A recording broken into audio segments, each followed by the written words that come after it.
எத்தனையோ அன்பர்களை நாம் பார்க்கிறோம், அவருடைய வாழ்வில் ஃபஜ்ருடைய தொழுகையே கிடையாது. எத்தனையோ சகோதரிகளை நாம் பார்க்கிறோம், ஃபஜ்ர் என்பதை அவருடைய வாழ்விலே கேள்விக்குறியானது. எப்பொழுது தூங்கி எழுகிறார்களோ அப்பொழுதுதான் ஃபஜ்ர். அதுவல்ல தொழுகை, அதுவல்ல தொழுகை. அல்லாஹ்வுடைய ரசூல் நமக்கு நஷ்டப்பட்டு விடுவார், மறுமையிலே தூரமாகி விடுவோம். அல்லாஹ்வுடைய ரசூலை விட்டு மறுமையிலே நாம் தூரமாகி விடுவோம். காரணம், தொழுகை என்பது சாதாரணப்பட்ட ஒரு இபாதத் அல்ல.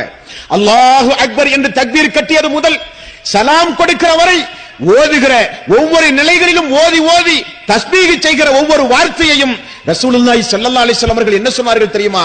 தொழுகை என்பது அல்லாஹ்விடத்தில் நடத்தப்படுகிற ஒரு ரகசிய உரையாடல் என்றார்கள். தொழுகை என்பது சாதாரண இபாதத் அல்ல. தொழுகை என்பது அல்லாஹ்விடத்திலே நடத்தப்படுகிற ஒரு ரகசிய உரையாடல் தொழுகை என்றார்கள் நபிகள் நாயகம் ஸல்லல்லாஹு அலைஹி வஸல்லம். அப்படியானால் வஜ்ரத், சூரத்துல் ஃபாத்திஹா, ஃபாத்திஹாவுக்கு போதுகிற பிறகு ஓதுகிற துணை சூறாக்கள், ருக்கு, சுஜூத், அத்தஹியாத் போன்ற அமர்களில் ஓதுகிற தஸ்பீஹ்கள், துஆக்கள், இறை வசனங்கள் அனைத்தும் அல்லாஹ்விடத்திலே நடத்தப்படுகிற ரகசிய உரையாடல் என்றார்கள் நபிகள் நாயகம் ஸல்லல்லாஹு அலைஹி வஸல்லம்.